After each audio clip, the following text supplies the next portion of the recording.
మన దగ్గర ప్లాట్ కొన్న వాళ్ళందరూ మన కాటేజెస్ లో సొకటొమ్ముగా బస్ చేయవచ్చు. తెలుసు కదా, మన దగ్గర మద్యపానం ధూమపానం నిషేధం. డబుల్ బెనిఫిట్ ఆఫర్ తో సిర్లసీమ 2. ప్రస్తుతం అంతా ఉన్నారు సార్. ఏ మ్యాజిక్ చేశారు మీ నియోజకవర్గంలో? ఇద్దరు టికెట్లు ఆశించారు మీతో పాటు, దేవినేని ఉమ, బొమ్మసాని సుబ్బారావు. వాళ్ళిద్దరిని కూడా ఈరోజు కలుపుకుని మీరు ముందుకు వెళ్తున్నారు. ఏ మ్యాజిక్ చేశారు? మ్యాజిక్కే లేదండి. నేను ఇంతకుముందు పత్రికా సోదరులతో అన్ని మీడియాల్లో నేను తెలియజేస్తున్నాను. ఎవరికి టికెట్ వచ్చినా తెలుగుదేశం పార్టీ గెలవడం కోసం నేను సంపూర్ణంగా సహకరిస్తానని చెప్పాను. ఆ సందర్భంలో చెప్పా, దేవినేని ఉమా గారికి వచ్చినా నేను పనిచేస్తాను, బొమ్మసాని సుబ్బారావు గారికి వచ్చినా పనిచేస్తాను, నాకు ఇచ్చినా పనిచేస్తా, ఇవ్వపోయినా పనిచేస్తానని చెప్పాను. ఈరోజు పార్టీ నన్ను నిర్ణయించింది అభ్యర్థిగా. పెద్దలు వాళ్ళు కూడా అందరు సీనియర్లు, నాకంటే వయసులో పెద్దలు. సుబ్బారావు గారితో, వారి కుటుంబంతో, మా కుటుంబానికి ఒక 4 దశాబ్దాల అనుబంధం. వారి తండ్రితో మా నాన్నగారికి, సుబ్బారావు గారితో మా నాన్నగారికి, నాకు. ఎందుకంటే కాంగ్రెస్ పార్టీలో కూడా మేము ఇద్దరం కలిసే పనిచేసాం. ఈ రకంగా 10 మంది ఆశించవచ్చు. చివరికి ఎవరికి వచ్చినా అందరం కలిసే చేసుకోవాలి కదా, కాకుండా ఇది చేసుకొని పార్టీని అయితే నష్టపరుచుకోం కదా.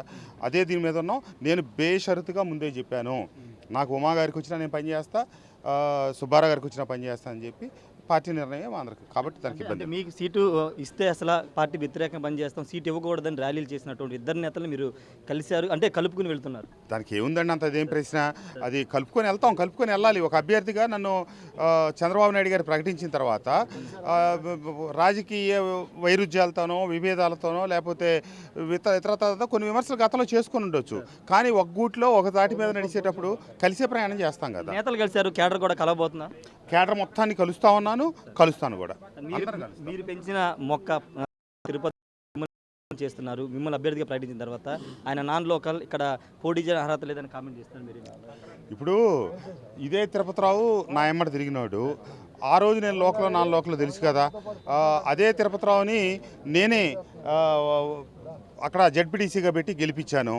అంటే మా పార్టీ కులపత్రిక, దినపత్రిక ఉంది కదా, సాక్షిలో మొన్న కథనం నేను చదివాను.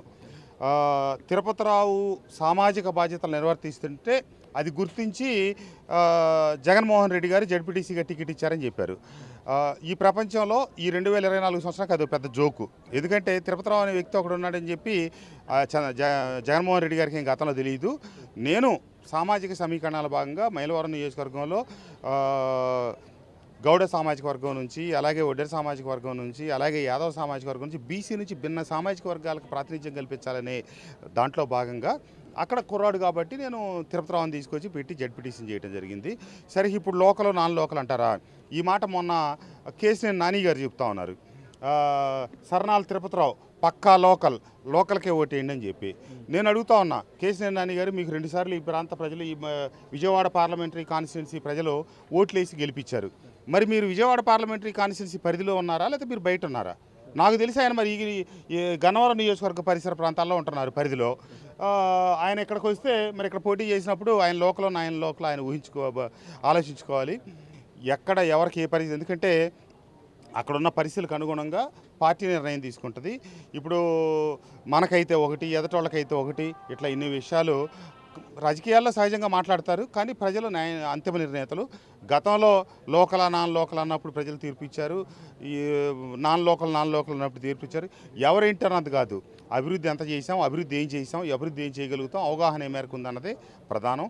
తప్పకుండా నాకు ఒక పర్యాయం అవకాశం ఇచ్చారు.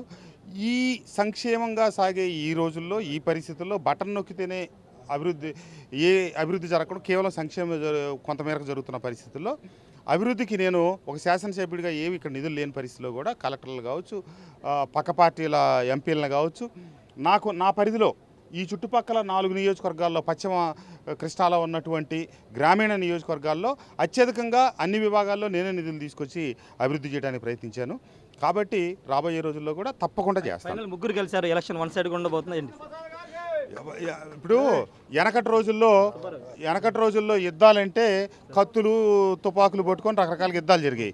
ఇప్పుడు ప్రజాస్వామ్యం రోజుల్లో యుద్ధం అంటే ఏం లేదు, ప్రజల్లో తిరగటం, ప్రజలకు గెలవటం, ప్రజలకు నమ్మకం కలిగించడం, మేమేం చేస్తామో ఏం చేసామో చెప్పుకోవటం, ఇదే యుద్ధం. కాబట్టి ఎన్నికలు అనేటప్పుడు ఎక్కడైనా సరే 175 నియోజకవర్గాల్లో కావచ్చు, అన్ని చోట్ల కూడా చివరిదాకా పోరాడాల్సిందే. వన్ సైడు, గిన్ సైడు ఇట్లాంటి వాటి అన్నిటిపై నాకు నమ్మకం లేదు. చంద్రబాబు నాయుడు గారు నన్ను నమ్మి బీఫారం ఇచ్చారు. నేను మనలాంటి పెద్దలందరిని కలుపుకొని ఈ యుద్ధంలో పాల్గొంటున్నాను. అందరినీ ప్రతి ఒక్కళ్ళని నేను కలుస్తాను. నేను ఎవరికి విరోధను కాదు. నేను ఎక్కడా ఎప్పుడు శ్రీమంతుడని చెప్పుకోవాలా. ఇప్పుడు ఈరోజు శ్రీమంతుడికి సామాన్యుడికి లేకపోతే పేదోడికి పెత్తందారికి అంటున్నారు కదా. నేను పెత్తందారిని అని చెప్పుకోవాలా, నేను ఎక్కడ శ్రీమంతుడు అని చెప్పుకోవాలా. ఈ పెత్తందారని చెప్పేవాడే, ఈ శ్రీమంతుడు అని చెప్పేవాడే శరణాల తిరుపతిరావుని తీసుకొచ్చిన. లేకపోతే మైలవరం నియోజకవర్గంలో నా హయాంలో ఎంపీపీలుగా, జడ్పీటీసీలుగా, సర్పంచులుగా అందరినీ గెలిపించింది మీరు ఏ పేరు పెట్టినా మీరు చెప్పే వ్యక్తే. నేను శ్రీమంతుడిని అయితే ఏం చేశానంటే పార్టీని బలోపేతం చేశా. నా నాయకత్వాలకు కష్టం కలగకుండా నేను వాళ్ళ నాయకత్వాలను బలపరిచాను. ఇక నేను చేయగలిగింది అదే. రాబోయే రోజుల్లో కూడా మీ నాయకత్వాలు వెనక నిలబడేది ఎవరు, గతంలో ఎవరు నిలబడ్డారు, భవిష్యత్తులో ఎవరు నిలబడతారు అనేది కార్యకర్తలు, నాయకులు నిర్ణయించుకుంటారు. సుబ్బారావు గారు ఎలా ఉండబోతుంది సార్? కలిసి పనిచేయబోతున్నారు మీరు కూడా మైలవరం తెలుగుదేశం పార్టీ విజయం తథ్యం.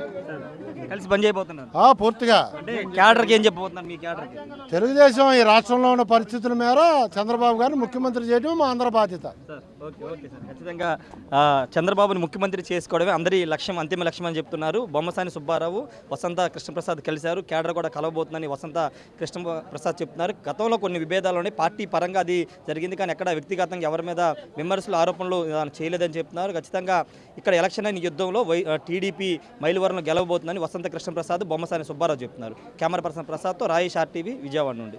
మరిన్ని వీడియోస్ కోసం ఛానల్ ని సబ్స్క్రైబ్ చేయండి. లేటెస్ట్ అప్డేట్స్ కోసం వాట్సాప్ ఛానల్ ని ఫాలో చేయండి. అండ్ లింక్ డిస్క్రిప్షన్ లో ఉంది.